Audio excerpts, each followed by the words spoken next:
Halo Sobat Indak, jumpa lagi di podcast Indago yang diselenggarakan oleh Balai Industri Kreatif Digital dan Kemasan Disperindak Provinsi Jawa Tengah. Nah Sobat Indak, gimana nih kabarnya? Semoga selalu dalam keadaan sehat dan bahagia ya. Nah Sobat Indak, di episode minggu kali ini kita akan membahas tentang perizinan berusaha berbasis resiko. Nah apa sih perizinan berusaha berbasis resiko? Langsung aja kita kenalan dan tanya-tanya langsung bersama dengan narasumber yang sudah hadir bersama kita. Ada Bapak Agung Sri Kuncoro. Selamat pagi Bapak, apa kabar? Selamat pagi, kabar baik. Ya, Terima kasih. Pak. Ya, betul. Selamat pagi, salam kenal ya Pak ya. Iya, baik. Saya Agung Sri Kuncoro. Saya di Dinas Perindustrian dan Perdagangan Provinsi Jawa Tengah di bidang industri agro yang menangani tentang pengendalian dan informasi tentang data-data industri agro dan perizinan berusaha. Tentu saja itu. Ya, betul. Ngomong-ngomong tentang yang akan kita bahas kali ini Pak, ini kan kita mau bahas tentang perizinan berusaha berbasis resiko nih ya Pak ya. Nah mungkin gambaran umumnya perizinan berusaha itu seperti apa sih Pak definisinya? Baik, perizinan berusaha di sini adalah suatu legalitas yang diberikan kepada industri atau pelaku usaha yang ingin menjalankan suatu proses kegiatannya. Di dalam menjalankan proses kegiatannya ini ada sesuatu yang harus syarat-syarat yang harus dipenuhi dulu ketika akan memulai kegiatan-kegiatan mereka. Jadi mereka biar berjalan itu secara legal. Jadi seperti itu harapannya gitu. Pemerintah. Ya gitu ya Pak ya.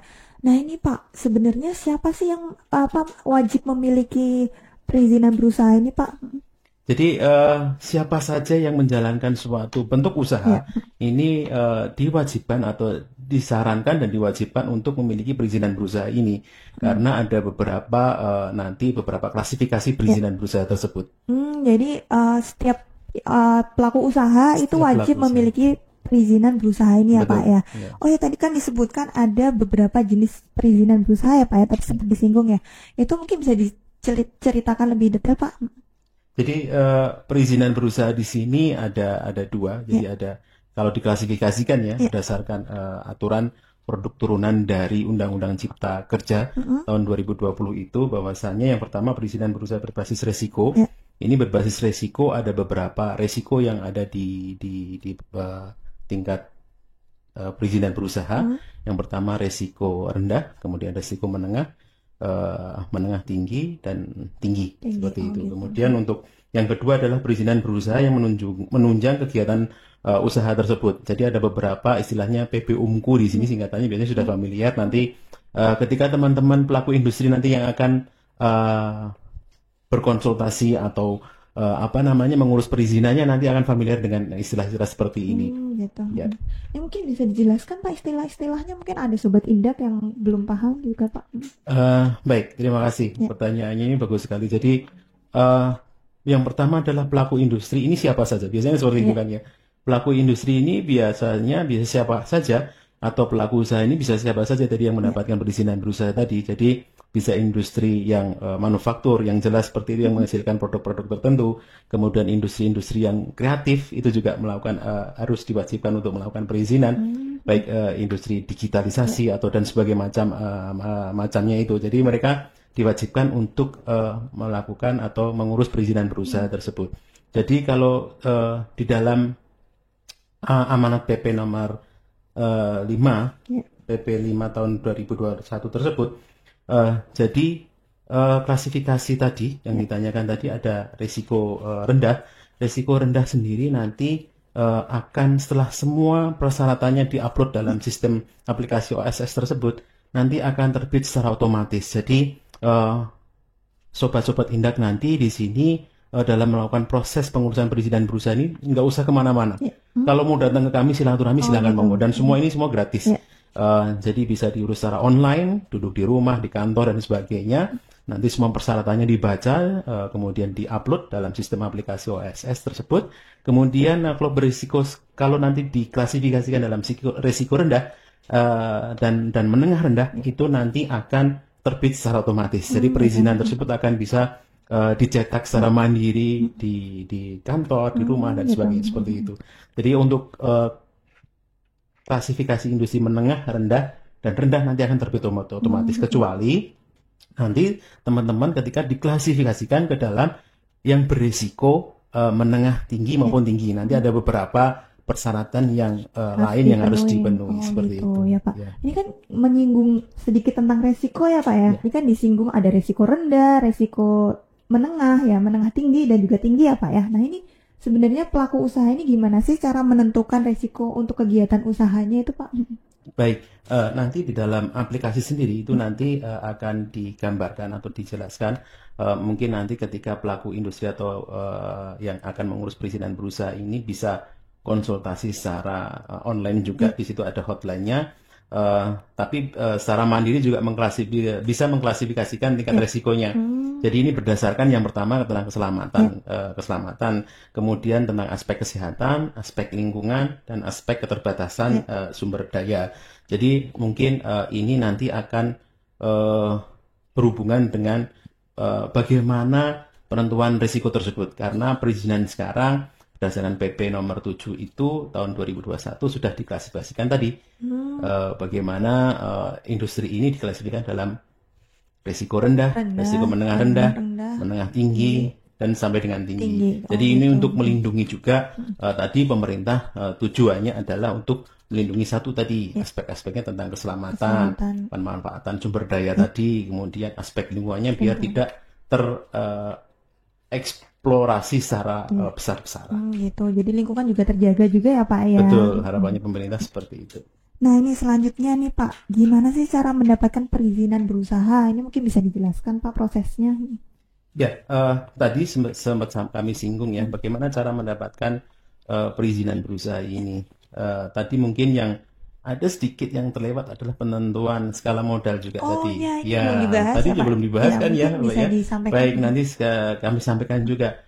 Selain tingkat risiko, jadi di dalam PP tersebut juga menjelaskan tentang besaran skala modalnya. Jadi skala modal untuk usaha mikro kecil ini di bawah 1 miliar. Ini UMK mikro kecil. Kemudian untuk usaha kecil ini 1 miliar sampai 5 miliar. Itu skala kepemilikan modalnya. Kemudian untuk 5 miliar sampai 10 miliar ini menengah. Dan di atas 10 miliar ini skala modalnya tinggi seperti itu. Jadi selain resiko tadi juga ada 4 aspek lagi tentang skala modalnya. Nah ini kan bisa dihitung. Kecuali ini skala modal ini minus bangunan dan tanah. Jadi dikurangi modalnya. Bangunan dan tanah nggak terhitung ya Pak? Betul, dikurangi dulu. Dan ini yang menarik adalah faktor risiko dan skala modal ini tidak linier. Jadi bisa mix, maksudnya tidak melulu ketika pemodalannya besar, skala risikonya juga besar. Belum tentu. Belum tentu kan, bisa besar juga, risikonya bisa besar juga, skala modalnya juga besar juga. Tapi bisa jadi skala modalnya besar tapi risikonya rendah atau menengah seperti itu, atau bisa jadi risikonya kecil, risikonya besar tapi skala pemodalannya kecil. Jadi industri mikro kecil pun juga ada yang skala risikonya tinggi. Ya, ini contohnya misalkan. Boleh nih saya beri contohnya ya. Industri-industri untuk yang industri hasil tembakau. Industri hasil tembakau ini kan baik dari skala mikro kecil perorangan itu sampai dengan yang besar yang berbentuk badan usaha itu semua risikonya tinggi. Jadi kepengurusan perizinannya selain NIB tadi ada NIB. Jadi untuk perizinannya, nih sekalian saya menjawab pertanyaan tadi. Jadi perizinan itu nanti ada NIB. Tadi kalau skalanya risiko rendah tadi terbit otomatis sampai dengan menengah rendah. Kemudian diperlukan sertifikat standar selanjutnya untuk menengah tinggi. Kemudian untuk tinggi diperlukan sampai NIB dan plus izin. Izin. Ya, kalau untuk rendah NIB saja sudah cukup. Cetak secara mandiri sudah cukup. Kemudian kalau menengah rendah sampai menengah tinggi itu diperlukan NIB plus sertifikat standar. Kemudian untuk yang risiko tinggi diperlukan NIB dan izin. Dan izinnya ini izin apa ya Pak ya? Ya itu nanti satu kesatuan. Nanti di dalam aplikasi tersebut ada beberapa syarat yang nanti akan diminta atau untuk diupload. Berarti ini tuh sebenarnya ada di dalam sistem gitu ya, aplikasi itu sudah ada persyaratannya gitu ya Pak ya. Nah ini Pak, tadi kan disinggung juga tentang sertifikat standar dan izin ya Pak ya. Nah, ini persyaratannya untuk verifikasi sertifikat standar dan izin ini seperti apa sih, Pak? Ya, baik. Terima kasih Mbak. Ini pertanyaan juga bagus sekali. Banyak sekali yang menanyakan biasanya pemenuhan verifikasi sertifikat standar sampai izin ini seperti apa sih gitu kan. Betul. Jadi yang pertama yang sering kelupaan adalah yang perlu diperhatikan adalah satu email yang sudah masih aktif. Gitu. Email yang aktif untuk mendaftarkan apa? Mendaftarkan nanti NIB di OSS RPA, di oss.go.id, kemudian di SINAS, di Kemenperin itu. Jadi kedua akun ini syaratnya adalah memiliki email tersebut. Email yang aktif tentu saja ya. Nah, ini juga setelah mendaftarkan user ID-nya mungkin bisa mendaftarkan. Kemudian ini petunjuknya juga sangat familiar sekali, jadi sudah dipermudah, semuanya bisa dilakukan secara online seperti itu. Jadi untuk pengajuannya melalui SSS dan SINAS tersebut, kemudian ini bisa juga paralel, tidak harus saling menunggu, bisa dua-duanya diajukan.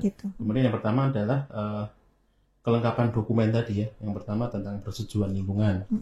Jadi di mana teman-teman yang akan melakukan sahabat Indak ini yang akan melakukan proses berusahanya itu juga harus tadi melakukan aspek lingkungan tadi kan.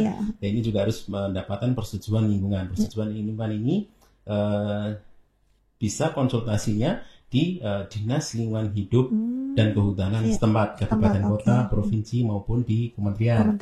Kemudian PKKPR ini biasanya kesesuaian dengan RT RW kabupaten kota setempat. Jadi memang harus seperti itu. Jadi pelaku industri ini ketika melakukan kegiatan industri harus berada di kawasan peruntukan industri. Jadi dalam RT RW nanti akan ditentukan mana kawasan hijau, mana kawasan KPI, mana kawasan untuk dipergunakan untuk yang lain. Nah, ini juga harus berdasarkan RT RW kabupaten kota setempat. Apabila tidak ya ini akan bertentangan dengan Perda RT RW kabupaten kota setempat.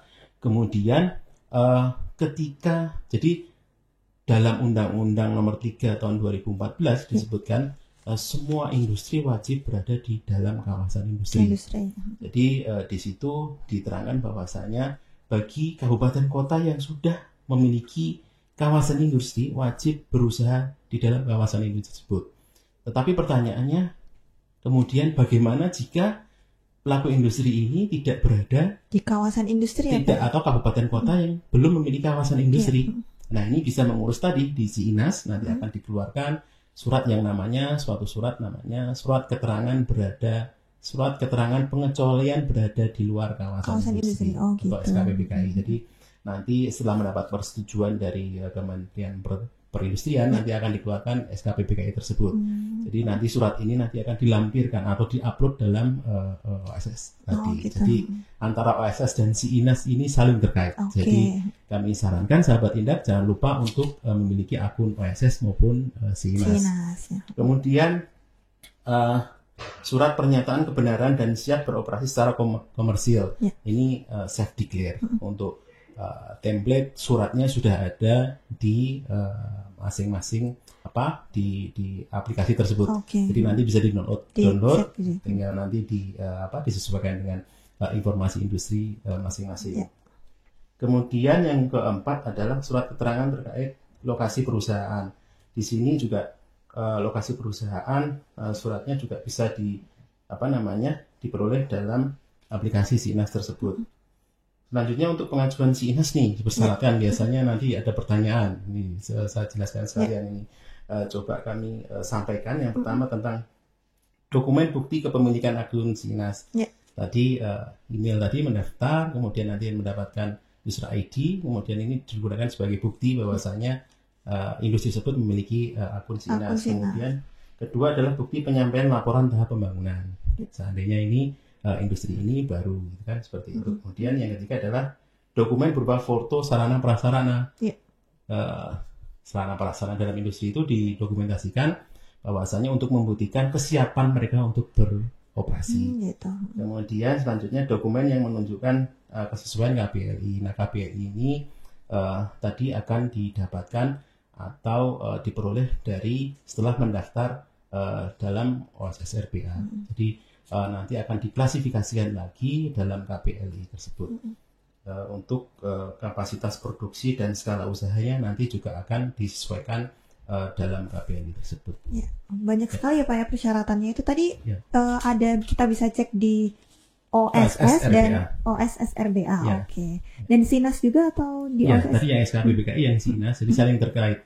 Jadi kedepannya siap. nanti adanya integrasi, tapi masih dalam proses Sahabat Indak. Jadi semoga saja nanti akan lebih lancar lagi. Jadi antara SINAS dan OSSRBA ini ada semacam konektivitas. Jadi langsung ketika sudah mengurus persyaratan yang ada di SINAS langsung terupload dalam OSSRBA. Ini masih proses itu. Gitu, siap, karena ada dua domain yang menangani ini. Kalau OSSRBA di Kementerian BKPM, kalau untuk SINAS di Kementerian Perindustrian. Oh gitu ya. Nah ini ya Pak ya, jadi kita kalau misalnya mau melakukan verifikasi sertifikat standar dan juga izin, kita harus punya 2 akun itu tadi ya Pak ya, akun SINAS dan juga OSSRBA ya Pak ya.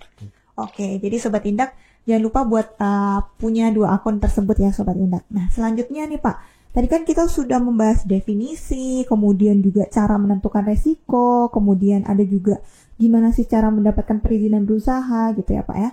Mungkin ada Sobat Indak yang mungkin masih punya pertanyaan atau ingin melakukan konsultasi, ini bisa hubunginya kemana ya Pak ya? Kita ada nggak sih di Disperindak layanan tersebut gitu Pak?